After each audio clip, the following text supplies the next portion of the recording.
Greetings, future fossils. Welcome to 2019 and episode 104 of the podcast that explores our place in time. I am Michael Garfield, one of four voices to regale you in this episode, along with culture critic John David Ebert, Jungian psychologist and poet Aaron Kamins, and Ikkyu Sojun, aka Mimetic Value, on Twitter, who enters this conversation as a computer programmer and scholar of systems thinking.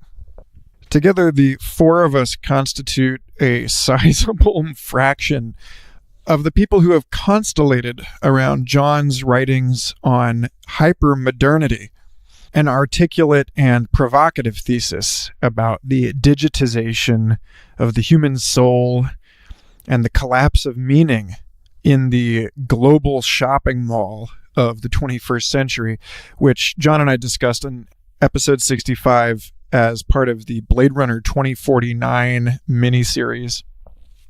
Anyway, it makes no sense for me to try and summarize the fabulous and far-reaching discussion in two parts that you are about to hear. But as a bit of framing exposition, it's worth noting that this was recorded last June in Santa Fe at Interplanetary Festival, which I was attending as a performer before I started working for Santa Fe Institute. And it was the first time that all four of us guys got to meet in person. So the conversation you're about to hear is enthusiastic, I'll say. All four of us were really looking forward to finally getting to pursue this discussion in person after months in a message thread with one another, and fired up after getting to meet Neil Stephenson in person at Interplanetary. I had just finished reading Snow Crash myself, so more than most episodes, this one emerged out of the spirit of excitement that happens when you bring people together in physical space with one another for the first time after building up a real head of steam. And so it's fast and furious and a little disjointed, and it's like a real conversation. And after 6 months of being in the hopper, I'm really excited this one gets to see the light of day. But first, I just want to thank the new Patreon supporters that have chipped in this last week. Ethan Ross, Kyle Walter, Tom Murray, Stephen Williamson, Matthew Engelbrecht, and also Michael Kunitsky, who signed up to support my music on Bandcamp. Way to go, all of you. I am in the midst of a holy shit, how do I keep this podcast going on a weekly basis with a new full-time job and a child on the way. So I've set a goal for 200 patrons. We are hovering rather consistently around 130. If you like this show, you'd like to possibly be a part of the new science fiction book club we're starting up this month, and you want it to continue coming out every week instead of every other week, you got another $2, $5, $10 a month. Hop on over to patreon.com/Michael Garfield and cast your vote. Even if you're completely broke, head on over to Patreon anyway. I just published a compilation, a 2-hour virtual discussion edited down from 15 of my favorite Future Fossils episodes from 2018. It's called The Sediment of Sentiments, and it is an extremely potent distillation of some of the most extraordinary insight and wisdom that has been on display with this show in the last year. I'm extremely proud of it and honored to have had all of these amazing people on the show, and would love for you to benefit from that juicy nugget of awesomeness. So enjoy. It's my New Year's gift to you all, above and beyond this beloved but financially precarious regular offering. Anyway, it is my honor and my pleasure to get to share this conversation, the first ever in-person discussion between the Hypermoderns with you here on Future Fossils. Enjoy, and stay tuned for part 2 next week.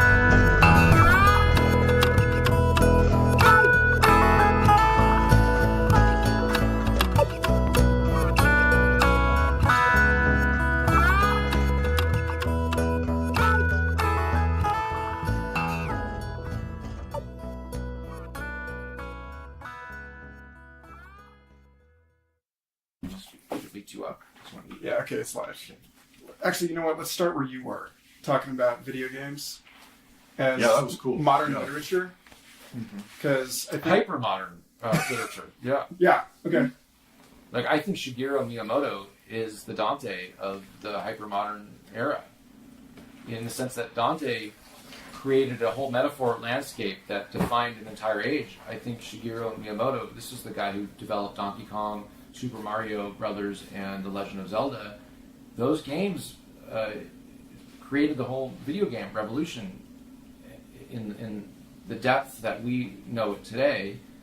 And I think that every video game is Super Mario or it's Legend of Zelda all over again. You know, just like, so I mean, I don't know. I mean, it's just an interesting idea that I'm playing around with, and I want to write something about it. But I'm open to hearing more about what you guys think about that. So there's two things that this plugs into for me. One is nextnature.net, which is a Dutch group, and they have their sort of meta logo is all of the logos for all of the companies that they could find that feature an animal or a plant or something, you know, in the sense that like Amazon.com replaces the Amazon. You know, that they have this thing that we're still in the wilderness. We accept that we're still in the wilderness. Right. But the wilderness has become... Yeah, the wilderness is of, like, images of itself now. It's not... Or you know, things that... And they occupy a kind of a weird space with this because they're super techno-positive. They're not really being... They're like, cheeky and critical in a, like, distinctly Dutch kind of way.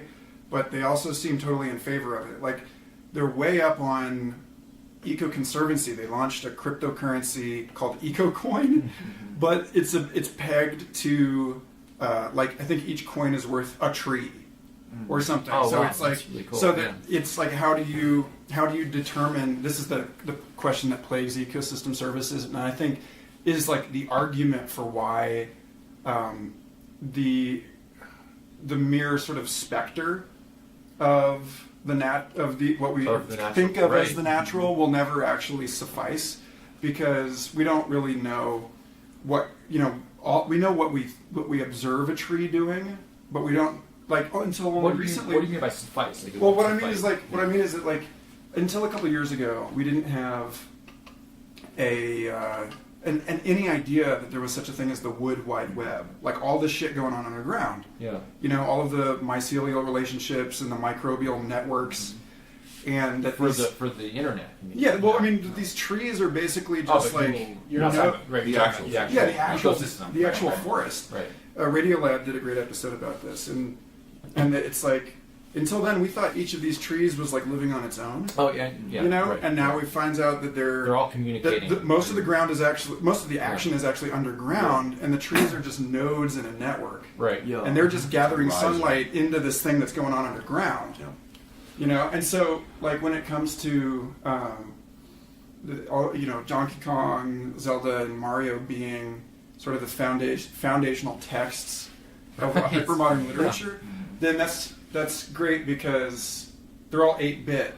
It's like a blunt force reminder that we're never that we can't digitize the soul, I guess is what I'm getting at. Yeah, right. Well, and you also see a lot of these familiar archetypes, like Super Mario is a classic shaman. I mean, everything that he does is becoming animal. It's like, you know, there's a feather that he takes that gives him that tail that makes him fly, and he's shooting fireballs, and he can like teleport to different places and stuff like that, and he eats mushrooms that make him grow big or small and stuff like that. So I mean, and then Zelda is the classic knights in shining armor. It's Percival, Knights of the Round Table. I mean,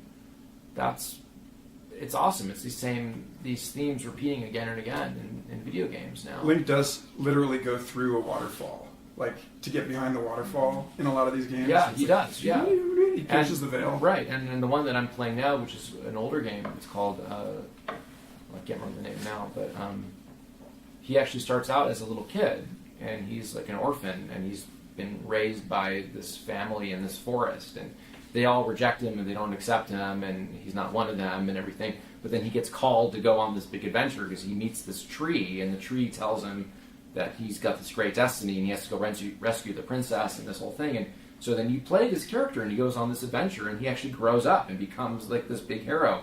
And then he goes back to the forest where he grew up in, and now he's got a shield and a sword, and he's like this big hero. It's classic mythological archetypes and stories. I mean, it's fucking cool, man. All in this avatar that you can play and act out. In a way, it's more effective than hearing these stories the old-fashioned way. But there's a part of me that rebels against that, because I'm sort of like me and John, we're Gutenberg guys, that everything is literary and we want to read everything. And so to coordinate myself to this sort of electronic universe where this stuff is happening it's disorienting and it's strange, but I'm trying to be open to maybe these same themes can be communicated through this other kind of medium, you know what I mean? And not be such a snob about everything having to be literary, you know what I mean? that maybe, so I mean, and I actually think that's the way the collective unconscious works. I think that these images are so important for human consciousness that they don't have a preference. They'll upload themselves into anything, we will find the reflections of what we need in anything, so if it's in a book, or if it's in a video game, or if it's in a meditation fantasy, you'll find the images that you need to adapt your consciousness to the conditions of your time. And I think these video games are actually doing it very effectively, at least the Nintendo games, because they stay very close to these childhood images that are close to the collective unconscious in a kind of Jungian sense, like the fairy tales and all that kind of stuff. I'm not talking about Grand Theft Auto and that sort of I like Grand Theft Auto. Right, so it's good. So tell us why you like Grand Theft Auto. Because you wrote about it. You wrote a chapter it's like, about it. People say, well, these video games are violent, they're bad for you, but I think they're actually, they're creating these sort of cathartic loops for those aggressive impulses that are inside of you. It's being channeled. They're healthy because and Grand Theft Auto gives you this, the video games aren't the problem, they're the solution to the problem of living in these bizarre cosmopolitan cities that are these huge megalopolitan machines that we're constantly being, stressed out by.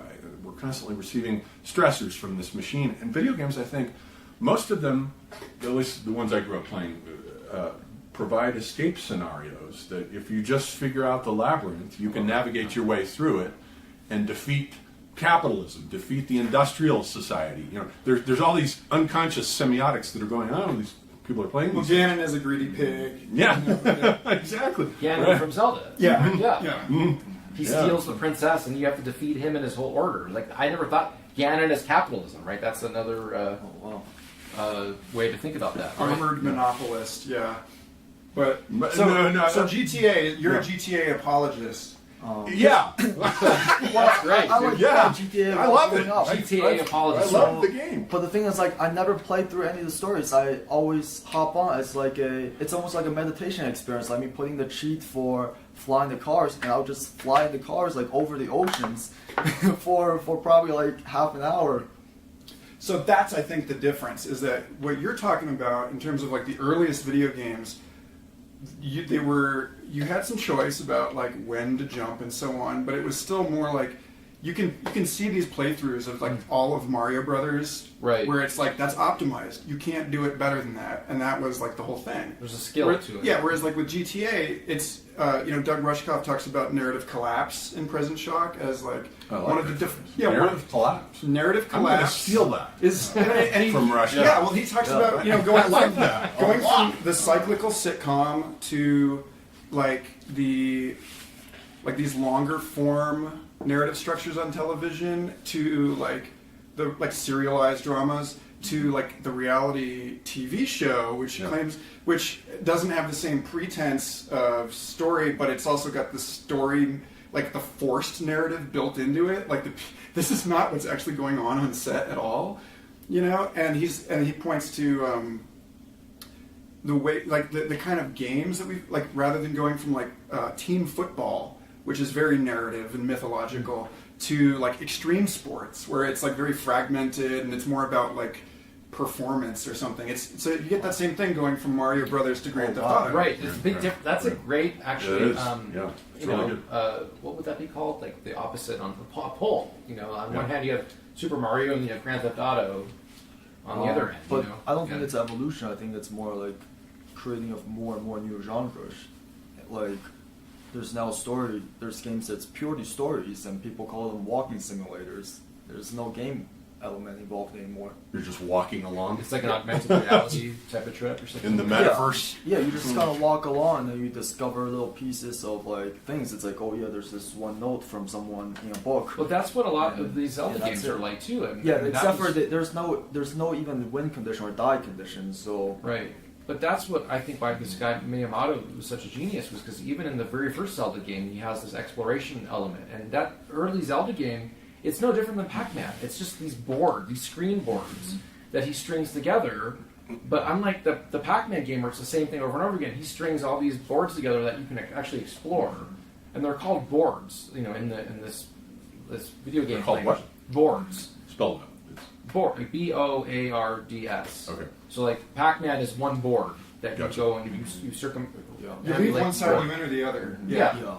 Right, and then the original Zelda game, and so I actually got the original Zelda game, and you can get it like it's just like a few bucks now, like you're a digital download on any one of these video game systems, and it's extremely primitive, you know. And I remember playing it as a kid, and you know it was different when I was a kid, but it actually is a lot like Pac-Man and one of these early games, but it's infinite. There's all these boards, and you can explore it in any direction you want, and you find things that you need on the journey, and it's.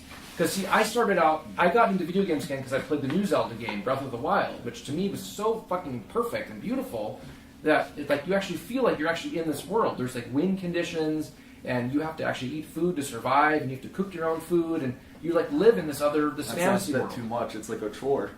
But I mean, it is a chore. Some of there's a certain amount of stress. But we're trying to escape the stress. Right. But if you read like Gibson or Stevenson or Vert or Jeff Noon, it's like. There's an attraction to wanting to be in these hyperreal environments. There's an ease, like a spiritual ease to like, it's like I'd rather fight for food in the Zelda world than in this world because there's like a sense of gravitylessness and everything is smoother than reality, and you actually get that effect that like that Gibson talks about, you know, like in his books in playing these games. It's like actually there in those games. You know what I'm saying? But my point being is that the original Zelda game was really primitive, like Donkey Kong or like Pac-Man. But what was unique about what Miyamoto did was he strung all these boards together. So it's not just a vertical board that you ascend to the top or circumambulate, but it's horizontal. So there's many boards that you explore all these different environments, and you can explore them in any order you want. And then you win the game by like your own journey. You take your own pathway through it.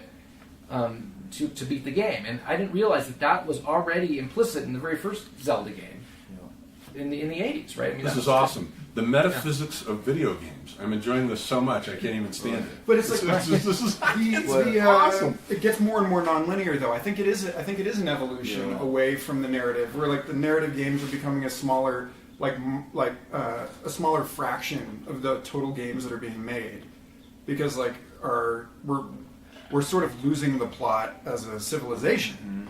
You know, and yeah, it's a great. How dare you say that? See, it's happening here. There are many plots now, I guess.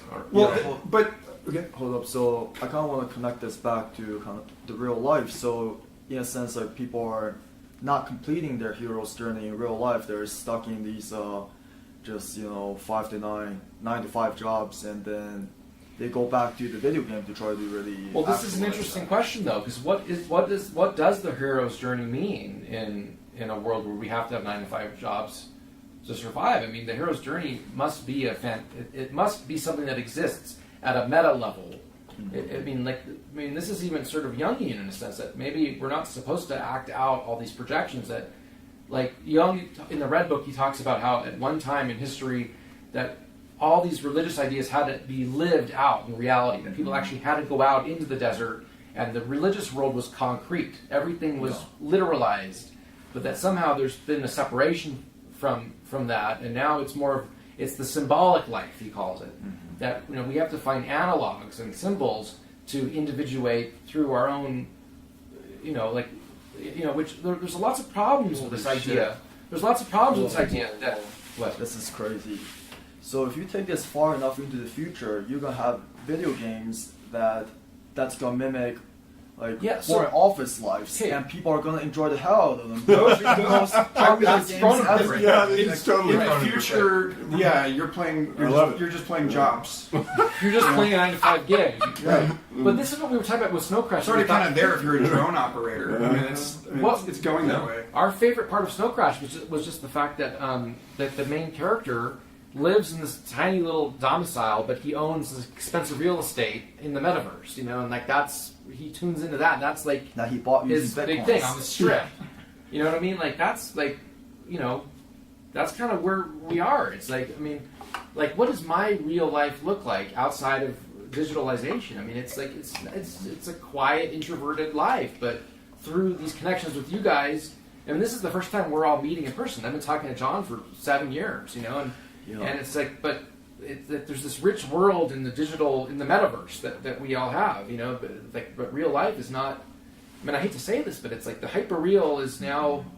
It's now where I think real life actually is now, and I hate that I'm saying that, but I'm just going with where I feel like things like that just feels true. Yeah. Unfortunately, but we still have to figure out the problem with the body. Now we're back to the same Gnostic issues again, and issues with the body. So there's nothing really original about what I'm saying, but.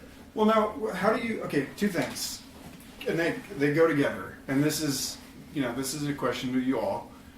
Even before you brought up this thing about Snow Crash, I was thinking about how strange it is. Talking about all the time that I've spent walking from place to place in Zelda, and yet I'm reading.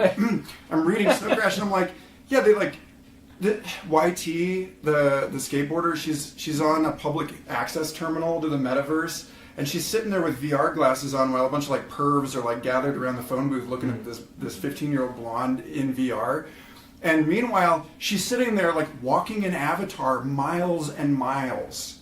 And I'm like, that doesn't make any sense. None of that's necessary. Yeah. I was like, that doesn't. What the fuck is all that about? Right. But then, what you're saying is why is it not necessary? Well, I mean, it's because there's an accelerating pace. There's a hyperlink. You can just connect to where you need to go. Yeah, in the digital world, but then there's no go anywhere.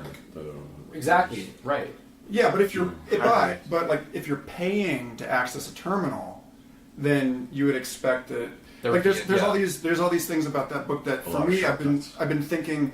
That's a previous sort of electronic substrate looking at this one and trying to make sense of it.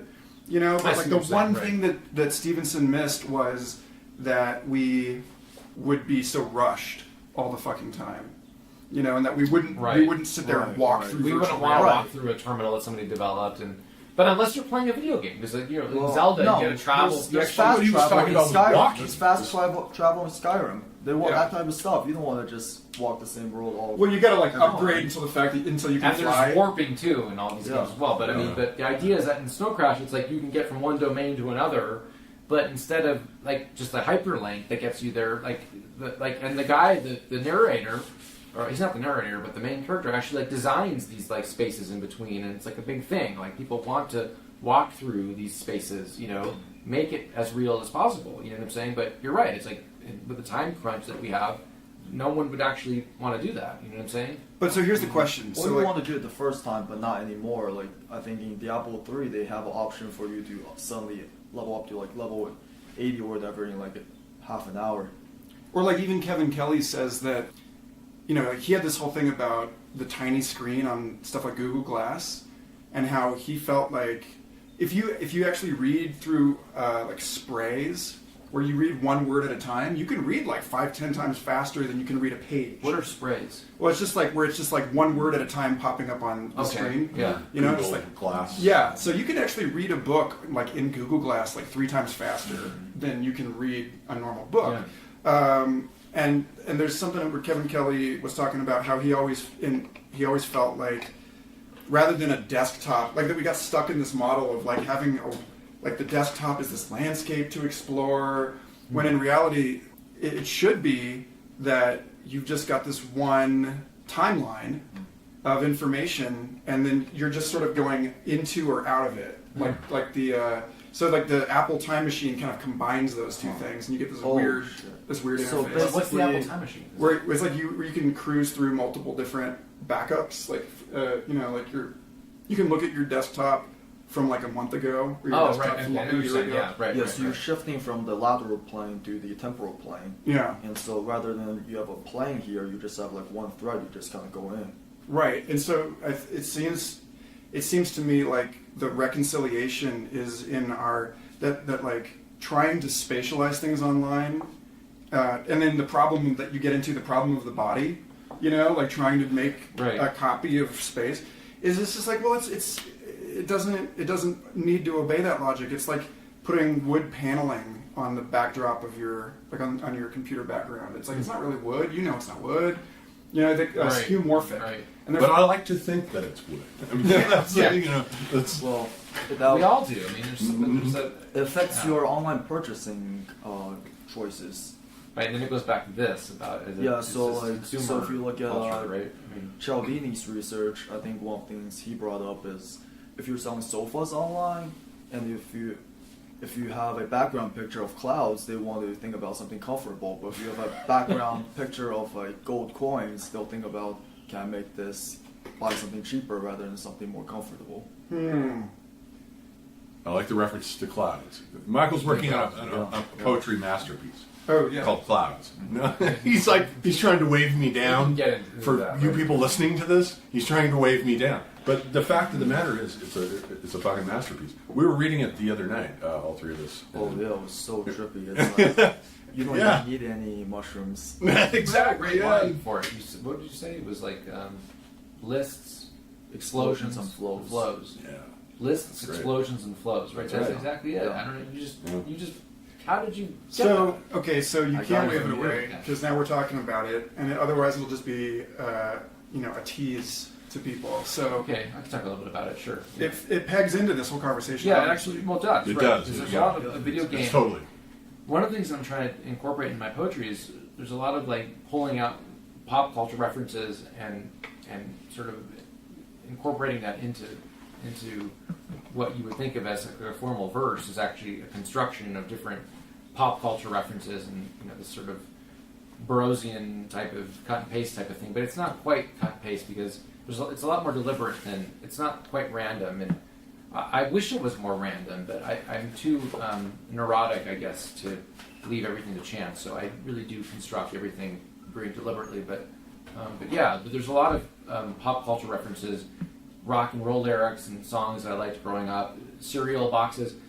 And Meow Wolf, me and Ikkyu came across this one display that had all these cereal boxes that we saw as a kid. Mm-hmm. Like kicks and I'm pops sorry and I missed tricks. that. And that's a whole section I of love that clouds shit. where I have all this whole thing where Yeah. these cumulus clouds are made out of different cereal boxes, like tricks and kicks and pops. And it's sort of like these corporate clouds that create these amazing singularities, And then you feel ambivalent about them because on the one hand they're incredible works of art, but on the other hand there's like an invisible plane that makes that possible, where there's resources that are being drained and a whole thing that's happening to make these singularities that is the thing that even just like playing these video games that I forget about, all the electricity that goes into all these things and being hooked into this electronic grid, and it's tricky, man. It's really tricky, But anyway, so clouds in this, you are talking about the sort of hypermodern thesis that we're uploading everything. yeah, the Western global imaginary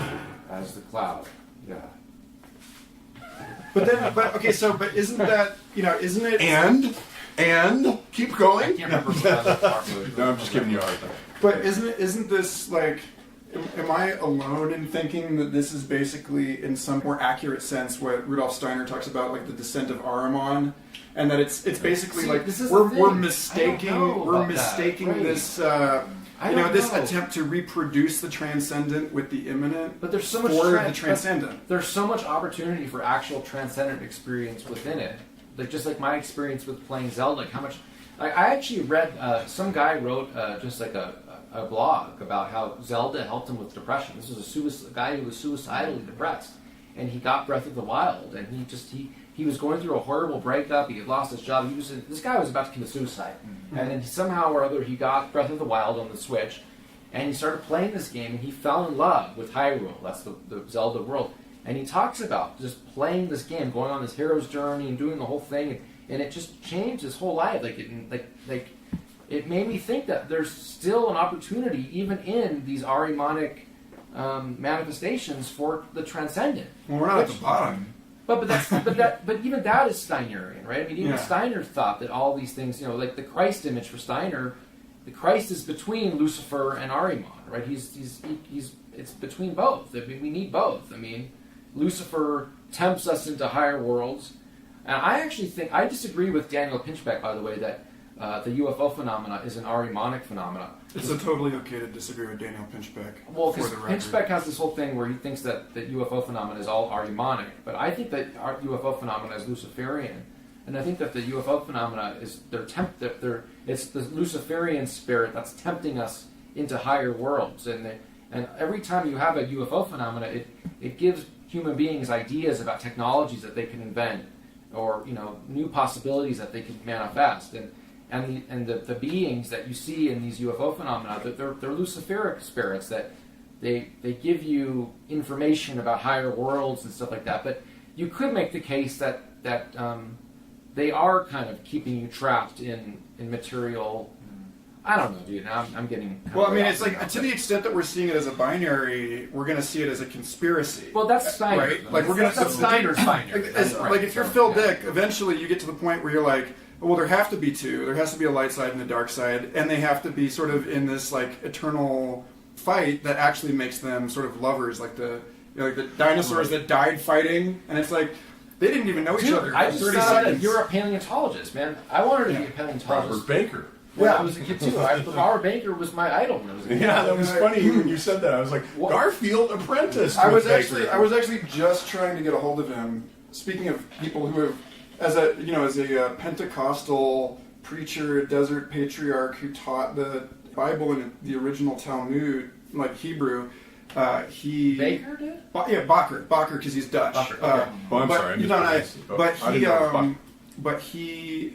The dude with the cowboy? He's impossible Dutch? to get a hold of. Yeah. Well, he's on a registry actually of Dutch American celebrity figures, like people that the Netherlands can claim. I'm just as, used like, to the descendants. caricature, like in the Jurassic Park. Oh yeah, The sequel to the second one where they caricatured him. Right. Yeah. But he's like I called the Natural History Museum in Houston to see if I could find a way to get a hold of him because it's been years and I'd love to talk to him. And the email address that they have for him bounces, and they don't have his email, and they don't like He's they off don't. the grid. It's like he's like they can't get a hold of him. Like if he's either there or he's not, and so He's with the dinosaurs now. well he's got the there's this thing where I feel like he's actually kind of closer to the Judeo-Christian desert patriarch wandering Jew type vibe. That's so interesting. Yeah. I mean, Whereas, like, we're all sitting around trying to reconcile, like, how do we find transcendence hanging out in our concrete boxes? That's this whole conversation. So I guess he's actually the Taoist kind of hermit sage, and we're still Confucian. Yeah, I think in a sense, it's like that, yeah. Well, Confucian was late civilization, right? So he would be the opposite. Of that was the 100 schools was going on. So We've Confucius lost it all. Like it with Lao was Tzu saying last were night, it's all been contemporaneous? burned. Was Confucius and Lao Tzu contemporaneous? Just about, yeah. Pretty okay. much. I think Confucius had just become famous before Lao Tzu. Oh, okay. And that's what pissed him off. So Lao Tzu was very, the whole idea of the Confucian idea is Ren, right? You're the courtly, benevolent gentleman, uphold all the rites and the rituals and do everything properly. It doesn't, for Confucius, it didn't matter whether you believed in the gods or not. What mattered was that you did the ritual correctly. It doesn't matter whether you have a metaphysical investment. Yeah. Just do the ritual correctly, and it'll uphold society. Because Chinese civilization at this period had gone through a bunch of civil wars. It kind of reminds me of Peterson in a way. I was just thinking that. That's crazy. Yeah. So who is the Lao Tzu to Jordan Peterson? McKenna probably. McKenna, Terrence McKenna. Well, somebody's got to show up now and walk out. And I'll do it. Well, maybe it's supposed to happen in the other order, McKenna then Peterson. Yeah, maybe. What's interesting is that Peterson had the same post at is it Harvard as Timothy Leary. They actually had the same job. Really? And there's actually some similarites between them. Okay, Leary maybe drop out. There it is. Well, It's actually, the message. no, but by similarities I mean that it's like Peterson is like revising. He's critiquing Larry's message in a way. Larry's message is right. It's drop out. It's just like but it's interesting that they have the same post. That they're both. They're both really brilliant psychologists. Yeah, I just think that's interesting. And they both had the same effect on the youth. Like Larry turned on this whole generation, and so did Peterson. He turned on a whole generation. And what were the odds that they would have the same? It's Harvard, right? Well, he's from Toronto. No, but he had a post. He was. He had a post at Harvard. I don't know if it was. I think it was Harvard. It was the same, and he talked about this.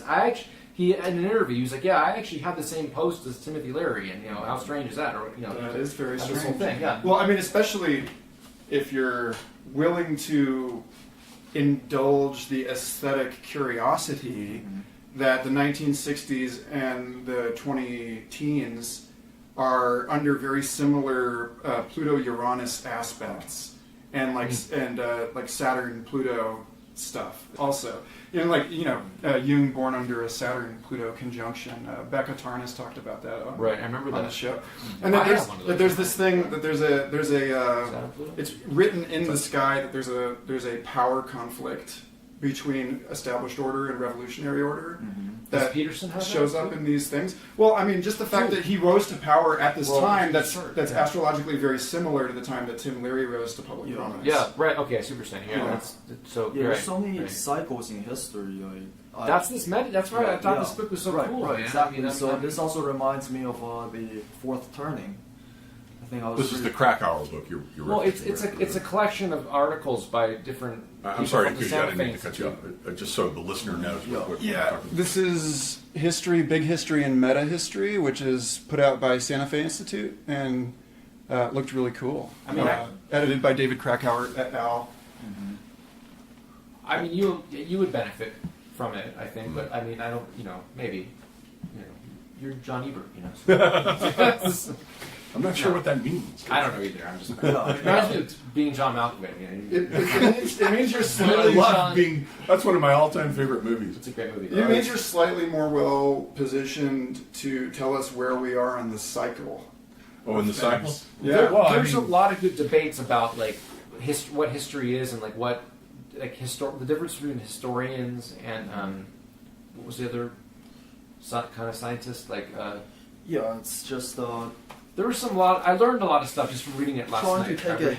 Trying to take a look at history from a very interdisciplinary approach. But I didn't know about history. That's called meta-history. I never thought of history as a discipline. I didn't realize all these different things that are going on. So meta-history, here's what they say from the book. By history, we mean the study chiefly and written records extending from the most ancient cuneiform tablets throughout the most recent emails and tweets. By big history, we mean all the reconstructions of the past that do not rely on written history. By meta-history, we mean the patterns that emerge from both modes of inquiry, which make generalization and hence analysis possible. Yeah. Right. So meta-history is what this podcast performs. But it surprises me that they're not actually fossils, right? Right, but it surprises me that they're not looking at it sort of horizontally across like the practice of history itself. I think this is what you were saying, Michael. The practice of history itself is a social activity. Like Historia was one of the 9 muses. You know, it's a creative act. Right. It's listed on the fucking along there with music and painting and history. You know, this is the thing that we make. And so you'd think that Yeah. Well, I mean, so so one thing I got from that book, and I didn't know this before, was that apparently history, academically, history is about text, right? It's about tracing back texts. Right. And then, what was the other one? Deep history Big is fossils. So it's, that's fossils. And then meta history, I forgot. It's basically both. Meta history is both. But if you're going to, I feel there's an important deconstruction here in what we consider texts, because now you're turning into the lose right here. Here we go. Well, maybe so. I love I it, mean, man. I haven't read Right. it. People have been talking about it for read years, Deleuze? but I haven't read. You haven't had the Deleuze experience? No, I have So- image and text on I the have shelf. a book that you should. It's a commentary on 1,000 Plateaus. It's really fun. Yeah, so it's not just the lose, it's also you. You got your absences poems, you got the lines and codes. Right, the lines, globes, and That's right, codes, yeah. yeah. But so Didn't you get that from Deleuze? Weren't you thinking of Deleuze? when you The did lines and codes are from Deleuze, Yeah. and the globes are from Slaughter. Yeah, that's what I thought. Yeah, and it's But they're from other places. It's also Stevenson in Snow Crash. So You're writing the code. scientific method treats the 5 senses as a text. In the exact same way that fundamentalist Christian treats the Bible as a text. Yeah. You up to a point, modernity does. Right. It says, okay, we've got the 5 senses, and never mind that the 5 senses were actually there's all of these other senses, like Esalen is The Esalen. vestibular is a Right. sense as well, yeah. All these Esalen counted 16 for Michael Murphy's The Future of the Body, and so it's like those are the Gnostic Well, Gospels. the senses, I think, aren't they pretty much also lining up with the 5 aggregates in Buddhism? Ooh. Go on. I don't remember. What are they? Let me. Meanwhile, he's looking them up. Okay, the conversation's got a side chain. So, John, tell us about you, man. I mean, Like in just a general existential sense? yeah. Who is John, being John David? Well, No, I'm just kidding, but a cultural critic. I mean, I started, most of the time as a kid, I was trying to write fiction. And so I wrote fiction for years and years and years, and then by the time I was like in my mid-20s, I was like, it doesn't seem like I'm getting anywhere with this. I have the imagination, but it's like, it doesn't seem new enough to me. So I switched to, at that time, I had just gotten out of college, and the Joseph Campbell Foundation hired me to write footnotes for them. And so I was doing that, and I was like, I think I like nonfiction better, And I wrote an essay about Robinson Jeffers, Campbell's favorite poet, and still one of my favorites. And Was he a British poet? extremely underappreciated. No, California. Oh, He comes from the same world as Steinbeck. Interesting. They live not that far away from each other. It's the whole Steinbeckian California world. And Jeffers's favorites were Spengler and the Golden Bough. Oswald Spengler? Yeah, Oswald Spengler and Fraser's Golden Bough. And then he was trying to incorporate those ancient myths and just regular, average, ordinary people living in, out in California in the Salinas Valley. It's amazing. But anyway, so I wrote the piece. And I was like, the editor that I sent it to was like, you're really good at this. I think you should do this, not your fiction. And so he's still a friend to this day, despite that statement. No, it's LaBelle, John LaBelle, just an amazing individual. But so then I converted to, because it seemed more interesting to analyze what's gone wrong with culture, what's gone wrong with civilization. Why, once I read Spengler, I sort of, it was an epiphany, and I realized something's not right about this, that what we're doing is not right. We're in this highly artificial, hyper-civilized mode, and nobody has any interest in physics or death or the afterlife. And it's like, how did we lose all of that? Because those are the ideas that build civilizations. You have to have metaphysical ideas like reincarnation and the belief in God or a God. That's what builds a civilization. And so we're just at a point where it doesn't seem like we're in touch anymore with any of those metaphysical archai, those ruling principles that code for the phenomenal world that ends up, in the banal sense of engineers having ideas. I'll do this building, I'll do that building. But really, I mean, there's a civilizational superego that's working through everyone, and each one of them is performing a specific task to make this happen, and they're sort of naive about it. But it has to get done, so you have to have these types of guys. But, I mean, we've lost the metaphysics, though. Yeah. And I want to bring back the metaphysics. It's like, why do we have to let that go? I don't want to let it go. Go ahead. Yeah, I feel that. It's almost like a phenomenological kind of experience. While I'm hanging out with you guys or my computer science or engineering friends, it's like a completely different vibe, where it's almost like an altered mode of consciousness, even in a different kind of mental state space. So, do we lose the metaphysics and then we lose the narrative? Yeah. Like the narrative is sort of... Yeah, because that's exactly what happens, and that's why the society disintegrates. It enters into a period where the noise is getting more than the information. So the signal-to-noise ratio is such that the noise is just drowning out the signal. Yeah. And you can't hear it anymore. And once that happens, the whole society just disintegrates, pulls apart. But it's good that it does it, because it had spent at least 1,000 years virtualizing and realizing and actualizing metaphysical ideas in the concrete world, but there's only so much of that before the idea gets semantically depleted. And once it gets depleted, you can't tap into those archai anymore. They're not speaking to you. It's like you can't hear the muses anymore. And once they go silent, that's it for that civilization. But you have to, it keeps going for a while, because you have to provide food for the masses, and the people are coming in from the countryside, uprooted and so forth. So it keeps going on a practical sense. The civilization. But eventually, the civilization. But eventually, it's going to start all over again, and you'll start getting some weird sect or cult somewhere saying, that's my fantasy or and then it becomes a religion. We're like Christianity to create did. some new and something. You got a new civilization. All the ingredients are right for us to project. It's so trippy. Yeah. We're on this perpetual kind of cycle throughout time where we're transforming the metaphysical into the material.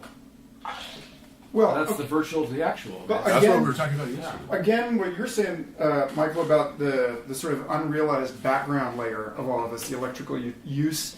Kevin Kelly challenges the ephemeralization again. Because he's like, the face of it, the toy part of it, is getting smaller and smaller.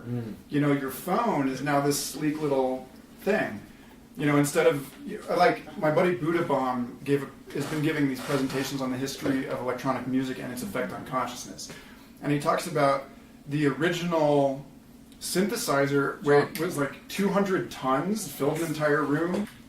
The object itself is the face of it is getting smaller and smaller, but it's actually part of a larger and larger network that's eaten more and more of the planet. So is it like a hyperobject?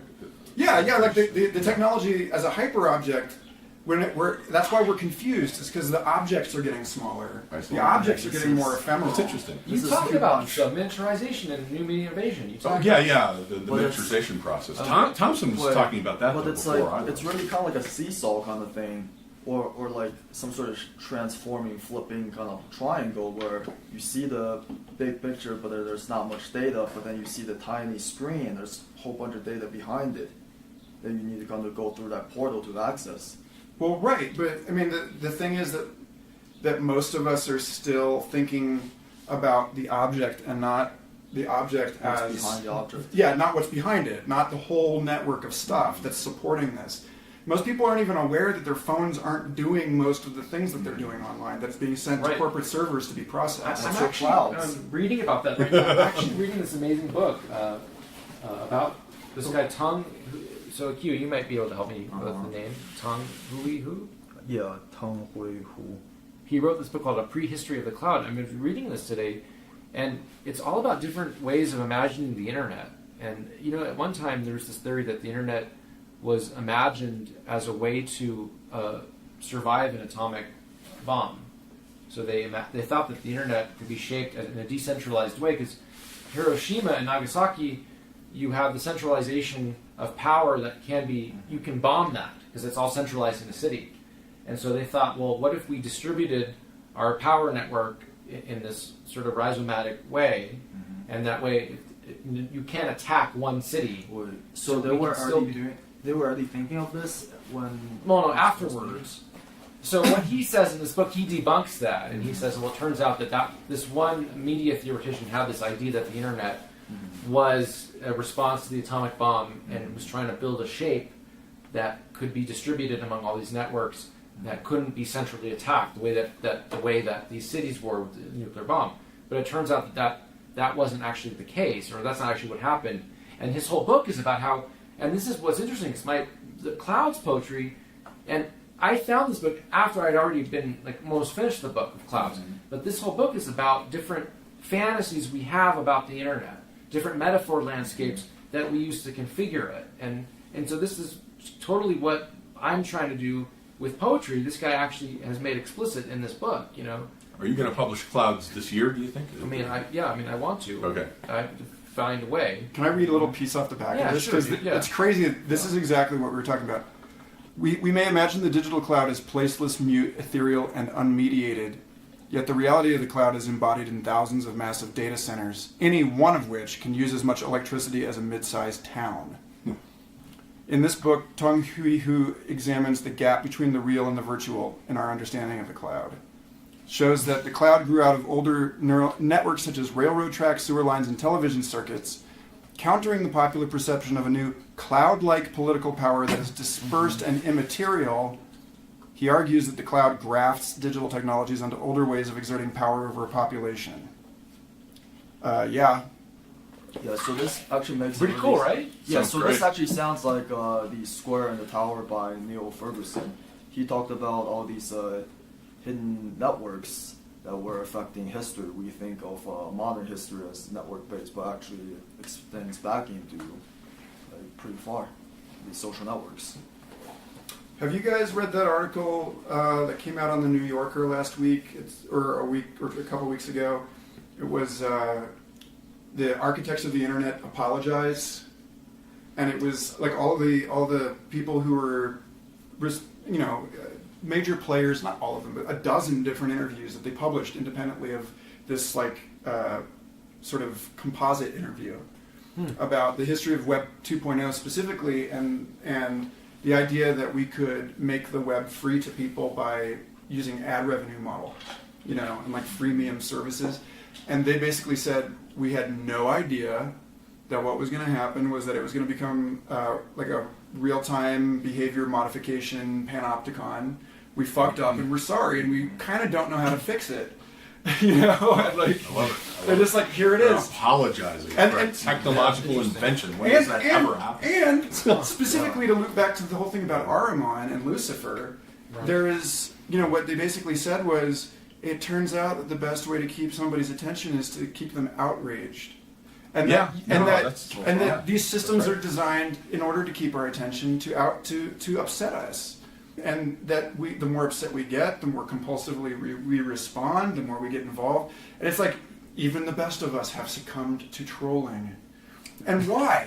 What are we doing when we press the little mad face I've on done my Facebook? share of trolling. The mad face on Facebook, this upsets me. Well, it's like, Why did you even add those, man? well, because it's better. Because it's better than it's like the whole Zelda thing. It's better to go through a whole landscape, right, than it is to just go through the linear screen. Adding more complexity, more color palette. More, Yeah, give us some damn options. If you're going to upload me, More at least fractal upload edges. me in It's got to HD. get more fractal. Yeah. Those fuzzy edges. Dude, that's what that fucking Meow Wolf is all about. We made a Q discovered the secret to that house. Do you know this? Okay, you got to set the stage a little bit about Meow Wolf's House of Eternal Return for people, so that Probably you do that better than me. I got claustrophobic. I had to leave. Okay, I couldn't so take we the actually eternal return. found a secret in Meow Wolf that actually explains what it actually is. Like, we found a secret document in a safe. This is how cool this fucking Meow Wolf thing is. and he found a computer next to the safe. So I'm reading the document, and he's trying to hack the computer. And we put together. I can just see the two of you doing this. Don't let these guys in this place. It's exactly like the thing. I'm reading it to him, and he's like, "Shut up! I'm hacking." I'm like, "Wait, no, Q." And he's like talking about this crazy shit. I'm like, I'm reading crazy shit. So they made their own operating systems. There's their own distro of Linux, and it looks like Ubuntu, but it's not. And they changed a whole bunch of apps in there. So Chromium browser, it's now turned into what is it called? The Charter, and it just has a completely different interface. So the Charter is apparently a even channel. the terminal. You open a terminal, and you can't actually perform the normal terminal functions. You can only list out the files, but you can't access them from terminal. I took some Interesting. So again, this is what I found. So there was a safe next to the computer, and there was a document in there that was supposed to be locked away, and apparently that house experienced some kind of anomaly, like a black hole. Because there's a house, right? Yeah. There's a house. So folks, this is an old bowling alley in Santa Fe that George R.R. Martin gave $5 million to this psycho team of maker artists that came up with this place, and they're building another one in Denver that's going to have a totally different theme, and I guess also one in Las Vegas, and every one of these locations is going to have a completely different world and story. And it's interesting. My friend Annie Phillips works for the Denver one, and we had a really interesting conversation about the way in which Meow Wolf sort of represents a hypermodern art. She didn't actually use the word hypermodern, but Which is like Annihilation. John wrote. Yeah, we're talking about. We're comparing it to Annihilation. The shimmer. The shimmer is happening in the house. I'm going to read you this in a minute. Oh yes, yes, Right. yes. But I mean, her thing was that it was an issue of pressing ethical or moral concern for her, because even though she was like, this is basically what it boils down to. And Annie, This is the founder of Meow Wolf? well, no, just my friend that works for them, I'm and is really good at, she's actually the first person to talk to me about Deleuze, and she was like, you need to read Deleuze in 2010, and I was like, well, I'll get to it. I agree with her about that. Yeah, but she said to me that the thing about it is that she's a really serious and like morally concerned person, and she was like, it's getting to this point with modern art, and that she feels like Meow Wolf sort of represents the pinnacle of that, where it doesn't seem to have a meaning unto itself.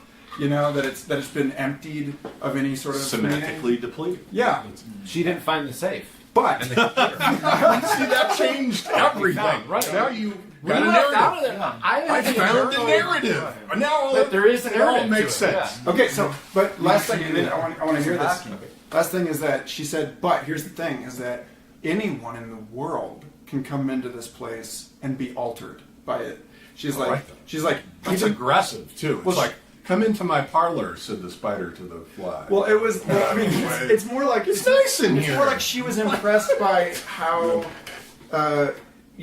she finds it. She does a lot of like business development stuff, and she's like, I find it so easy to sell people on the idea of a place like this because even the most sort of like stodgy businessmen walk into these spaces and are turned into children. Yeah, they're blown away and they're they're like amazed. reduced to rubble.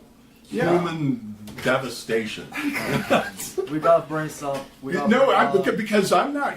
That's what it did to me. I got You're claustrophobic. overstimulated. I am. He had to leave. He only got half of it. Yeah, so I imagine. tried to. I was surprised I went that far. That's actually a good sign. I mean, Yeah. What I if was you like, take I'm Jeff not worried about Bezos, this. Warren Buffett, and Donald Trump and put them into Meow Wolf and make them live in Yeah, there well, that made it better. for like a month and film that as reality TV? That reminds Donald me. Trump is a character straight out of the fucking Meow Wolf.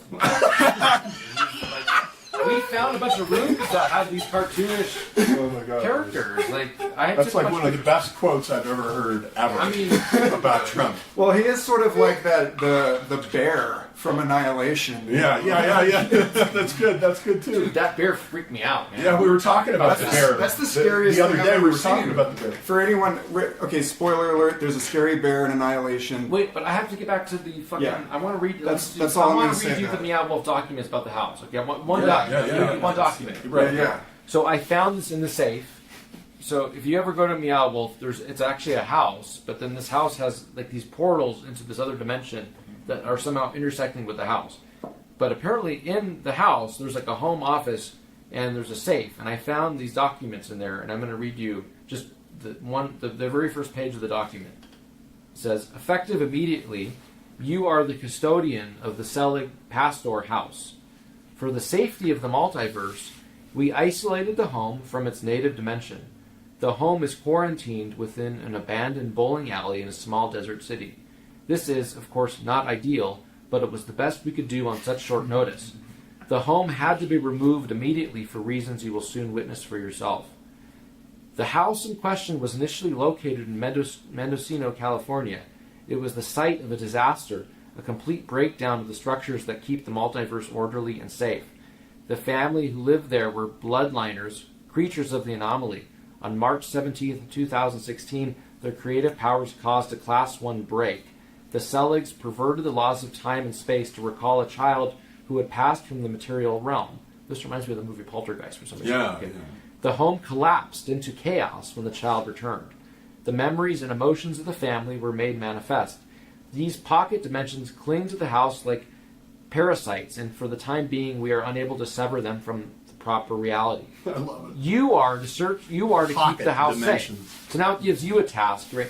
You are to keep the house safe. Prevent it from collapsing further into chaos and disorder. Search the home for information about the missing family and report back to us. We will send a team of specialists to you shortly. That is all. The charter. That's great. And So the charter. this reminds That's so me of- hypermodern, it's not even funny. Yeah, so I basically tried to access the computer, right? And the charter program was like giving me some shit. Like whenever I try to open up certain files, it's like, you're not supposed to do this. And then one time I tried to save something or to try to restart the computer, I think. It says, no, this is, you're really not allowed to do this. We're going to get you for it. This really is the first interactive installation that I've heard of that addresses both like interdimensional travel in a concrete way, like going into the refrigerator and Right. going into the fucking Yeah. multiverse port, And dude. and then also in the sense of like you're actually like. What other art exhibit have any of you ever heard of where there was an option to hack a computer?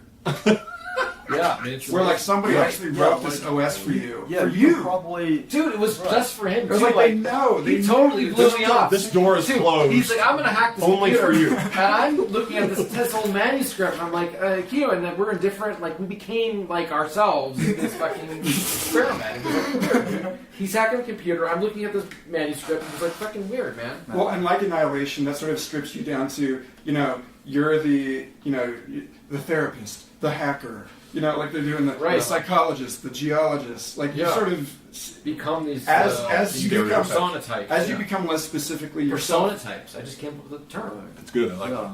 it. You just coined a I just coined neologism a neologism. right in the middle of the Persona types. Well, that's Okay. great because now you got it time stamped. Oh shit! All right. I got credit for that. I want But all so royalties. where do you take this? Like it seems like in both of these cases, there's this, and this is I think true also sort of in spiritual practice. Like they talk about with the Enneagram, that the more deeply, the more integrated you become in your own type, the more you become released from that type, and the more you become the entire Enneagram. And that's true also of the Zodiac. That all of us contain the entire.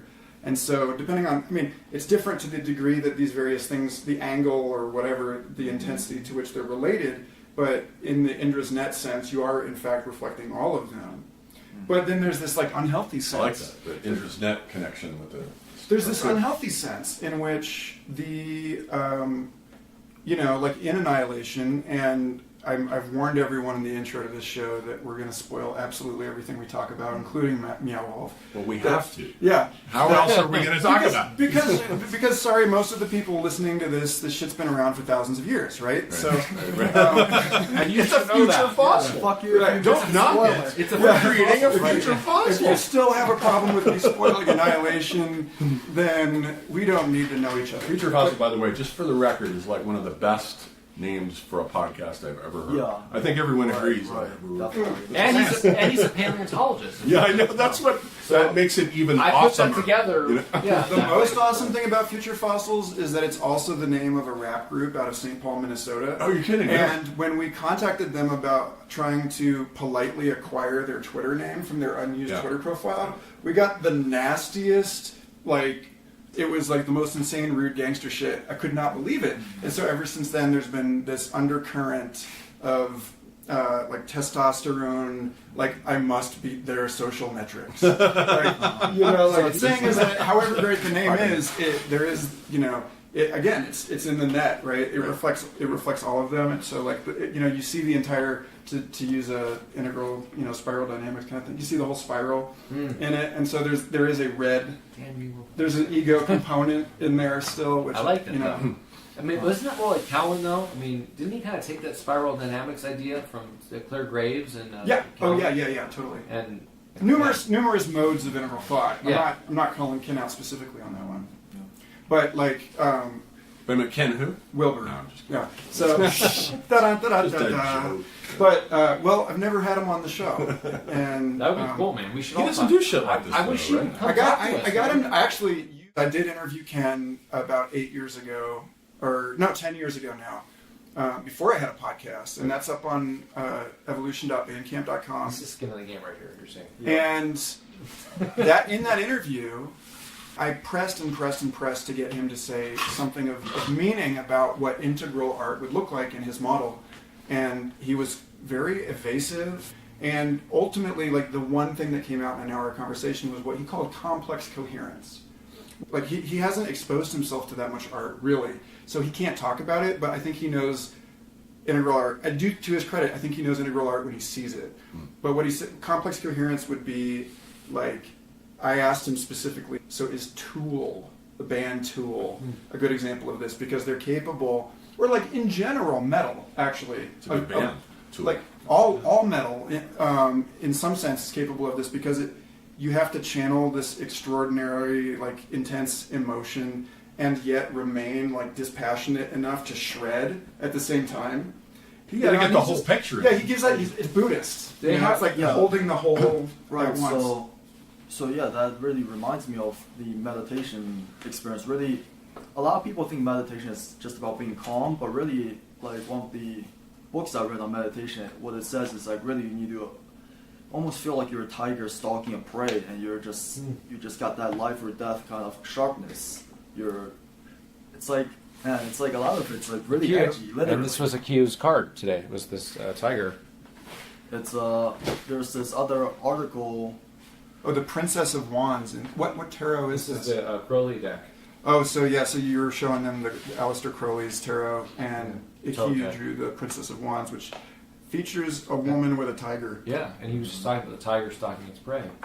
You know? It's Parvati. She was right. She rides a tiger. That's Julius Just for the Eola's record. Wait a minute. ideal person. I just, I want to this make sure the part- footnote is right. Is this Parvati then, John? Or is that, Well, that's more of a lion. that is a lion for lust. Okay. Yeah. That would be Sibylle. Sibylle rode the lion. Because, so you got Parvati with the tiger and Sibylle. This with the lion. podcast, you're gonna have to. But that you're makes gonna- sense actually because the lion and tiger represent the two ecological zones, but they're both intimations of the same archetype. Right. And You're that's gonna the have to top do a of the food visual. chain. You're gonna have to do a visual podcast yeah. at some point. Well, this part would be suitable to a symbolic, accompaniment. But Anyway, sorry. so to that exact point, the Parvati and Sibylle, Yeah. there is Michael and Garuda seem to occupy the same thing. That was the first time I noticed that. The Archangel Michael? Yes, And Garuda. and Garuda, All right, because Garuda Garfield.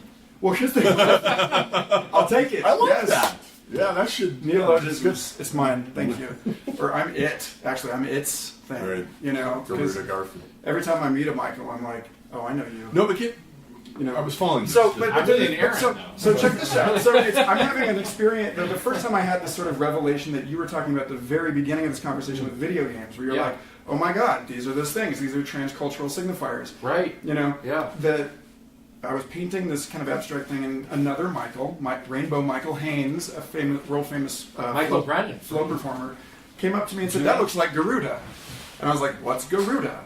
And so I looked it up, and it's the Lord of Birds whom Shiva rode against the Naga, the snake people, And so the image of Garuda is like constantly descending on a snake to fuck it up, exactly like Campbell talks about that. the flag of Mexico, and exactly like with the eagle and the snake. Yeah, and exactly like that image of Archangel Michael with the serpent. The under eagle his always foot. seems to trump the snake. You know, it's like, why does the eagle always get to win? Me and this How come dude, the snake we're can't win? fighting evil. That's our task, you know. But the snake sheds the skin, so it's Me a and symbol of Garfield rebirth. we're fighting Right. against evil. Rebirth. That's the Michael.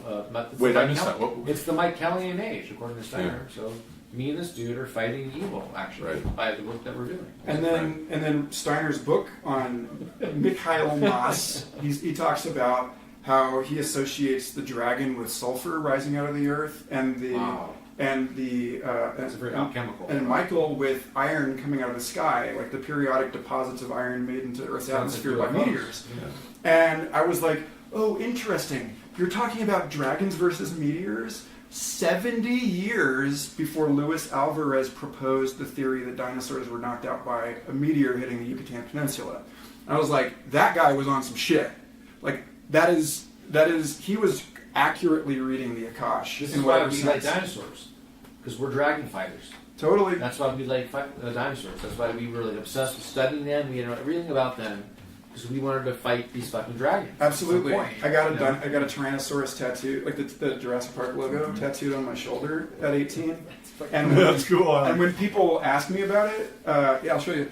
When people ask me about it, I tell them that it's like, Wow, it's like dude, the that's bomber. That's great. We should get a picture of that. You know, when you have a bomber and every or you know a fighter plane and every wait, I gotta get a picture of all every your guys hit here. that you've made, you paint on the side of the plane. That's cool. And I was like, I got her. How old were you? Well, the head and neck were 18, and then the arms I got later. Are you going to add more body parts till we get a complete skeleton? Well, I thought about it, but the problem is that if you get a tattoo years and years apart like that, you have to redo the original wanna get tattoo. one? Oh, ouch. You Okay. want to You get know, one picture so of they had to Garfield? re-ink the whole head when they did the I arms. see. I see. Johnny, we get one with Garfield. So Oh, I yeah. got one of his tattoos. You guys go shoot in here. Tyrannosaurus tattoo photo opportunity. Okay, so wait, All Garfield. you listeners will Here, hear. hold on. Let me. So we were playing a game earlier, and they were going to give you three chances to guess your astrology sign. Are you still playing the game? What? I have 3 guesses to guess your astrology sign. Well, that means you have a 25% chance. Right. Okay, but I'm usually right though. With That's this. what I was telling him. Okay. Okay. Did you get it? I got the pictures. Yeah. Okay. And we can do some more later too. Okay. Okay. Well, my first one was Scorpio. No. Hey, But- don't tell me, dude. You Okay, have so I- 12 shots at this, Michael. But he said bud though. So he actually gave me a clue. So then you kind of fucked up. You shouldn't have said bud, because now I'm thinking maybe you're a water sign. You shouldn't have said bud. So you sort of gave it away to me, and you're. All right, well, what's your second? I could do like Let's the get this- interrogation room and Tell me why you only s- speak to you okay. through a machine. You can help. Well, you can help me a little bit. So so if you want me to really demonstrate a skill, or not, you tell me about butt. Did you say butt because you thought? I was just going to say that I've dated a Scorpio Okay, for okay, 14 good. years. Thank you. So never mind that. Okay. Yeah. So, okay. So what was my first Capricorn? Okay. Aries. No, not Aries. Okay, one more. I get one more. Scorpio. You said Scorpio first. Oh no! I don't. I have one. I have one more. Yep. Wait. One more. Wait. Hold on a second. Wait. What did I do again? Scorpio, then Aries. And I did Capricorn. And No, you said Oh, Capricorn, yeah. but you never guessed it. It's Capricorn. It is Capricorn. It is Capricorn. I guess Capricorn. See, that was my guess. No, what are you talking? No, this is bullshit. That was my first guess. That's on record. Wait, No, why you would didn't you say it trick out me loud. like that? You messed up when you. Capricorn was my That was- first guess. Maybe. No, it was your second. Maybe, No, it wasn't. I It can was swear it always was the second Capricorn. one. Maybe Capricorn was your first guess, but none of us heard you say it. I knew you were a Capricorn because you like David Matthews, man. I knew that you And knew he's I a was Capricorn. a Capricorn. Right. How did you know that I knew you were a Capricorn? I The know fact- all about my dad's The fact Capricorn. My is, the sister's fact is, Capricorn. maybe I'm very maybe connected the with fact is, Capricorns. I heard dude, what you were saying, and so you thought you said it, dude, but you didn't actually say it. Yeah. You didn't actually. that doesn't make any freaking sense. It makes a lot of sense to me. I said Capricorn. Though. You didn't. It's on record. I can thought play I it back heard for him you. say Capricorn. You did, but not. It was like the first thing. subliminal. No, it was you said it. You said it after you guessed Scorpio, and I said no. Oh, well, okay, here's what happened. I'll tell you. Michael is I a just, hypnotist. He knows how to do subliminal shit. I just figured out. Interesting. I just figured out what happened. I'll figure out what happened. So when I first talked about guessing your sign, my first guess was Capricorn. But Okay. you said No, hold on a second. When I first talked to you guys about Garfield's sign, Yeah. my first guess was Capricorn. So that was in your minds. Later on, and I always did my 3 guess thing. So my last guess was Scorpio, and John said, "Oh yeah, I can see him being a Scorpio." Yeah, okay. Yeah, that was my guess. So for some reason, I think I led with the Scorpio guess, and I didn't follow my own intuition, which was Capricorn, and I was right. Dude, Ikkyu. See, Ikkyu, this is the way. This is what Valet and Jung were saying about mystical shit. That every time it's about to prove itself. Like it's about to demonstrate itself to someone like you, it fucks itself up. There's a trickster element in these kinds of things. Well, it is So, funny that you actually did say Capricorn under your breath. Oh, I did. After it was subliminals. Yeah. Now he's recovering the trauma, the memory of it. Okay. No, you said it, but you said it did after. hear it. You said it. Yeah, You said But it it after was guessing. totally subliminal. I swear. Okay. You said So- it after guessing Scorpio. So I said you said Scorpio. I said no. And then you're like, all right, Capricorn. I did that? Yes. Yes. And you're like, Eric. Yes. That's what I mean. It was subliminal. No way. It's like So I that's heard it, Erickson right there, but right? I didn't hear it. It was at the same Okay, so I have a minimal amount of Ericksonian training, which means that may have been like a deliberate thing. I put out Capricorn communicating with you guys at an unconscious level. But I'm lying, because Erickson would have actually known that he was doing that. I didn't know that he was Right. doing Milton that. Erickson He knew- was on the Erickson was conscious So it's of crazy. those subliminal little slips. Like My he friend- knew that he was doing that My friend shit. Norman Katz, living in Albuquerque, who is actually my first and sort of oldest New Mexico connection. You tell me about this guy. Yeah, was the student, was like the lifetime student of Milton Erickson. Dude, I gotta meet this guy. Yeah. Is he still around? Well, he's in Albuquerque. Like, right now, he's in Albuquerque. Gotta find him. But I mean, I he like- tells me I- these stories like this all the time. Like, he told me this story, and I Erickson was shy, dude. I might have. Erickson He was absolutely And a he modern was obsessed musician. with Native American art as well. Like Oh, if you cool. looked at his house, Yeah. and he was colorblind, and so he wore all purple. So he looked like some kind of medicine man. Shaman. Yeah. Like the guy was fucking, and he had polio, and so like he had all these physical ailments that he had to like contend with. He had to do like 2 hours of pain control, hypnotic pain control every day just to function. He's like the three-eyed raven. Dude, the guy, he's a saint. Like he's like, you know. Here's what I think. Jung is a theoretician, an incredible theoretician, but Jung didn't talk much about practical approaches. Erickson was atheoretical. He did not like theories. He did not like that kind of stuff. He was all about practice, about how altered states of consciousness and getting into these different states. He had no theories about any of it. He didn't like that kind of stuff. But if you bring Jung and Erickson together, you have some ultimate kind of psychotherapy, some sort of shamanistic psychotherapy that you can do. You have a Jungian theoretical model, but with Ericksonian practice. But Jungians will not accept that because they're attached to this old analytical model where you can't have an effect on the client. You know, you can't influence your client. No, don't influence your client. That's not the right thing to do. The client has to come to the conclusions themselves. But that's not realistic because It's not, yeah. that's They're- like, I mean, cybernetics They're and hooked depth into that. psychology came out of the same complex systems understanding. How can that's like children using a gun. It's like they don't understand that you know, even by having a conversation with somebody, you're involved in this entangled. And that's not even how fractal Jung. shit. Yeah, Jung practiced psychotherapy much more like Erickson. Of course. Jung was crazy. Like he had his red book out, and he would have patients in and be like, "Look at what I'm painting today. Like check this out." Like he was nuts. Like he would just like inspire people to change. Like he didn't do like psychoanalysis, like sit on the couch and like, "Okay, how are you feeling today?" And In other words, you're saying he wasn't Freudian. he wasn't Freudian. Well, and even Freud had reasons for doing what he did. You know, like Freud, like. No, they Anyway. were both brilliant. I mean, Yeah, yeah, they're both brilliant. They were But yeah. both brilliant. So there's this story that Dr. Blue tells me about Erickson, that he was at a dinner with this guy, and that one of the other guests at the dinner was someone that he knew who had a serious drug problem. He was like a heroin addict, and Erickson had never Are you met doing this guy. Ericksonian hypnosis right now on me? No, not to my knowledge. That's the kind of shit Erickson would do. I mean, you'd be telling a story that would have relevance. And then suddenly you realize, for wait a people minute, around. Well, we can get into he's the psychoanalyzing me. No, it's not psychoanalysis. No. That was an Ericksonian method that he would tell stories to people. Yeah, it's an information And you would virus. be somebody sitting in the periphery, and the story was really for you. That's exactly what I'm about to tell you. And you would pick up So on that's a all the kind of weird subliminal. associations.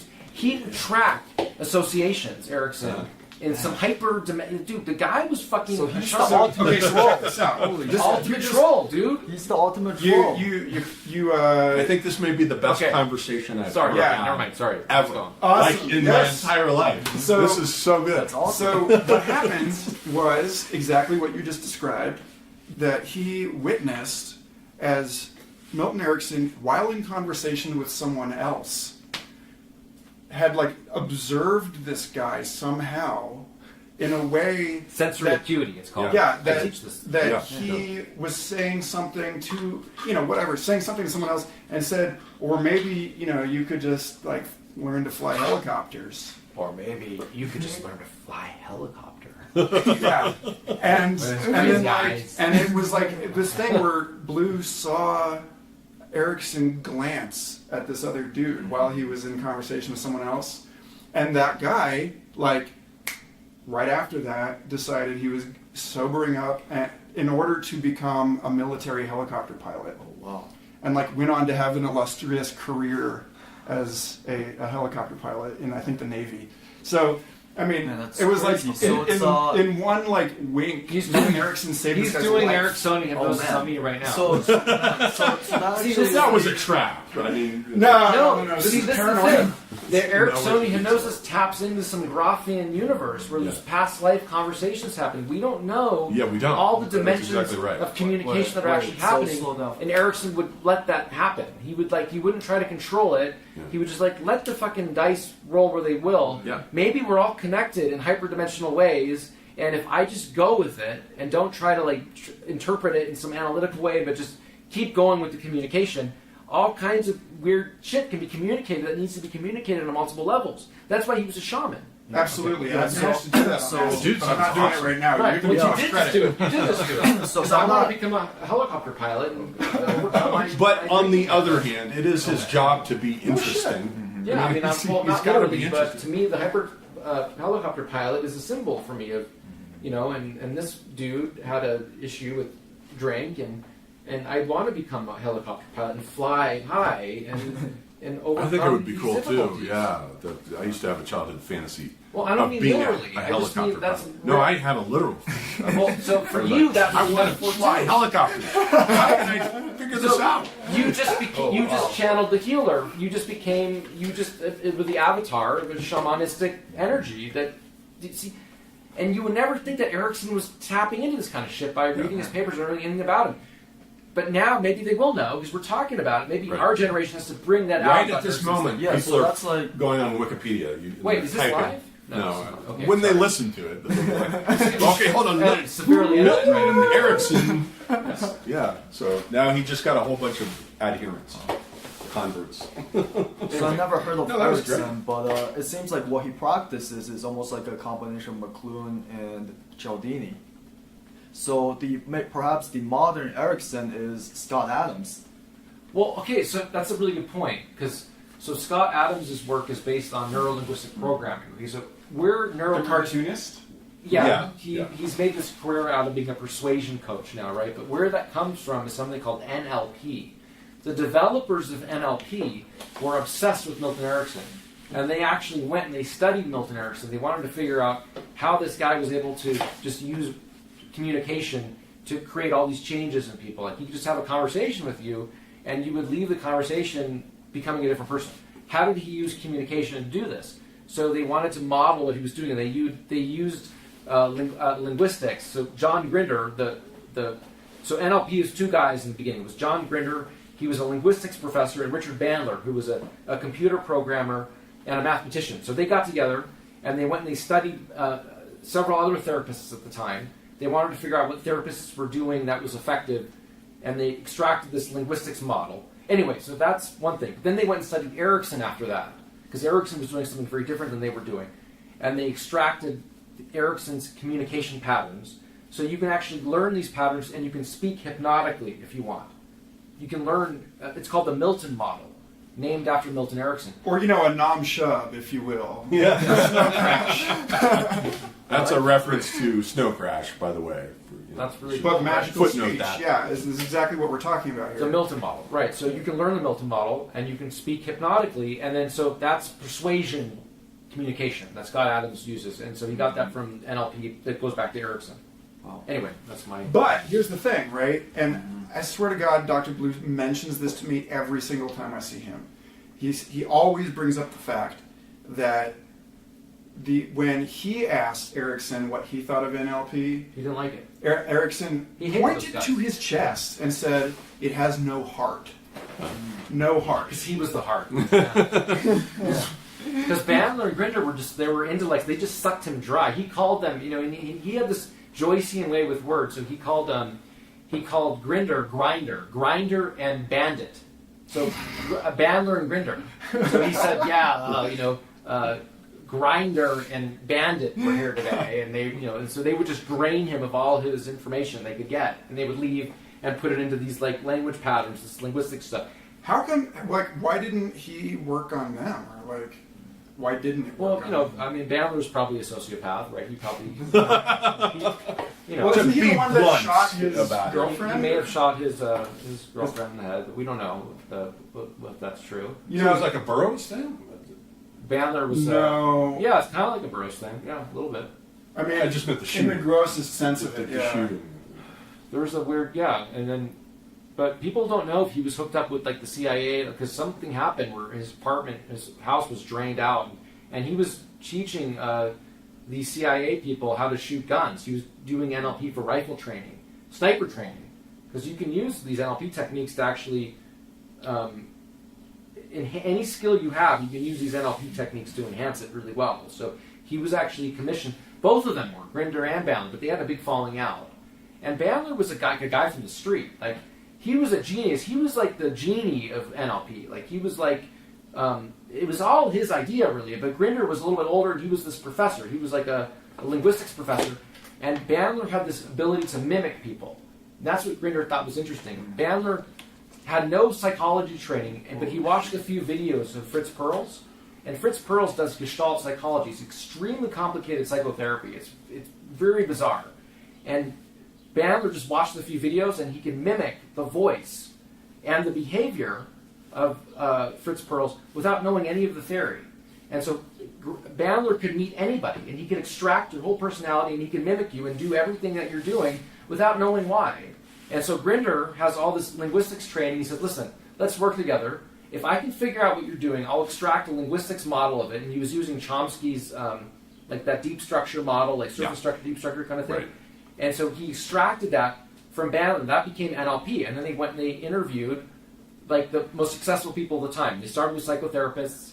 Then later on it was business people. So Tony Robbins learned this from Bandler and Grinder, and he went and modeled business people. What were business people doing that made them really successful? But Milton Erickson was their favorite person that they studied because he was this communication wizard, and they extracted all his language patterns. But anyways, okay, so I know this one guy from the Milton Erickson Foundation, and these are people who also knew Erickson, who were not NLP part of the NLP group. And this guy says one of the best books on Milton Erickson was written by two sociopaths. It's called The Patterns and Hypnotic Techniques of Milton Erickson. And he's talking about the book by Bandler and Grinder. And to him, they're Couple of sociopaths. he thinks they're both, and he was serious. And he says he went to the last NLP conference when Bandler and Grinder were together. And he says Bandler was so high on cocaine that he was completely out of his mind. And Grinder was in a no talking mood to Bandler, and their whole thing was this integrated thing that they do together, and perfect congruence. And it was a complete disaster, a complete fiasco. My point being that these NLP guys were fucking crazy. They were geniuses, but they were fucking nuts. So Erickson did have a heart, and Yeah. anyway, Yeah, so that kind of reminds me of Rene Girard. Because that guy, you said he was extremely good at mimicking, so maybe he was falling for some sort of mimetic conflict right there. Say more about that. yeah. The mimetic thing with mimicking. Bandler can mimic people and take on Yeah, their... so you can mimic things, and so what Rene Girard talks about is there's like certain cultures where mimicry is banned. It's like seen as the devil because it's got all sorts of issues with these mimetic conflicts. So how it works is you beyond your basic needs of food and water, your desires are mostly mimetic, which is to say that you mimic other people's desires. There's no such thing as a original desire. It's all mimicked somewhere. And when people mimic each other, they become similar. And here's the thing that I think most people think differently about, which is, we should all get together and, have harmony because we're the same. But no, that's actually the opposite. That's actually bad. Because if you're all the same, you're going to desire the same shit and you're all going to fight over it. And that becomes this huge mimetic contagion where it's a war of all against all. And that's when you get to the concluding resolution of it, which is the sacrifice of the scapegoat.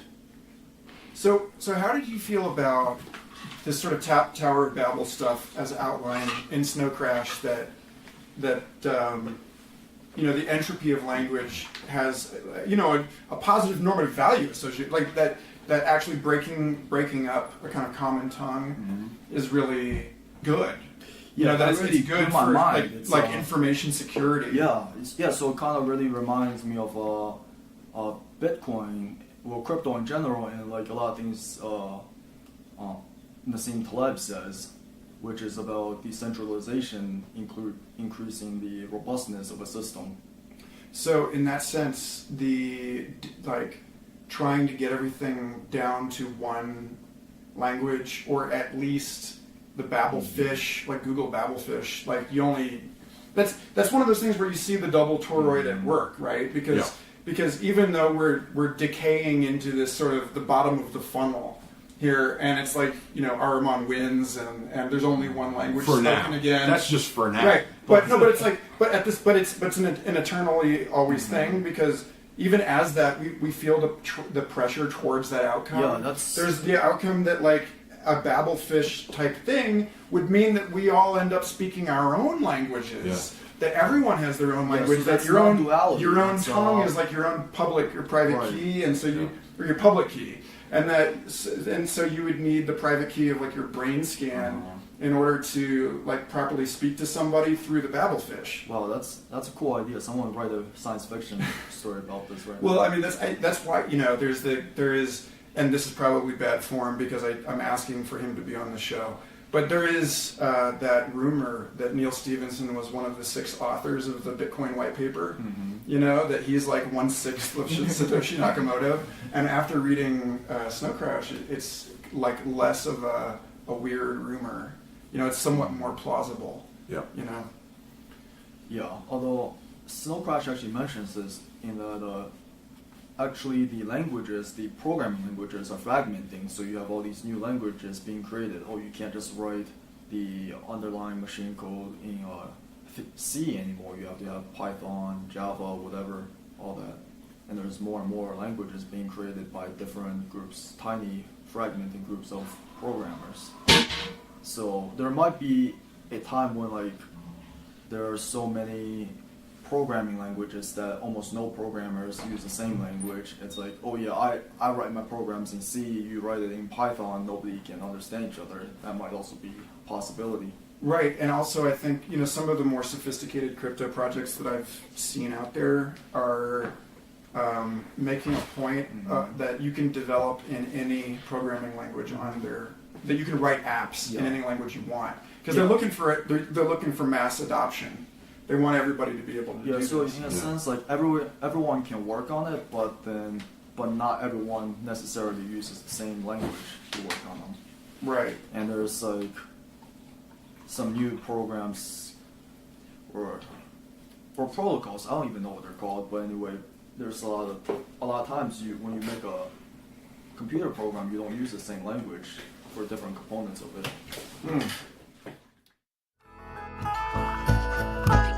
Thanks again for listening. I hope you enjoyed that episode as much as I did. Future Fossils is part of the MindPod network. along with Third Eye Drops, the Astral Hustle, Synchronicity Podcast, and an oodle of other fascinating programs. I encourage you to go to mindpodnetwork.com and subscribe to them all.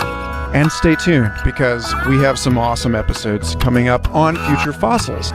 But for now, may your now be exquisite, long, and wonderful.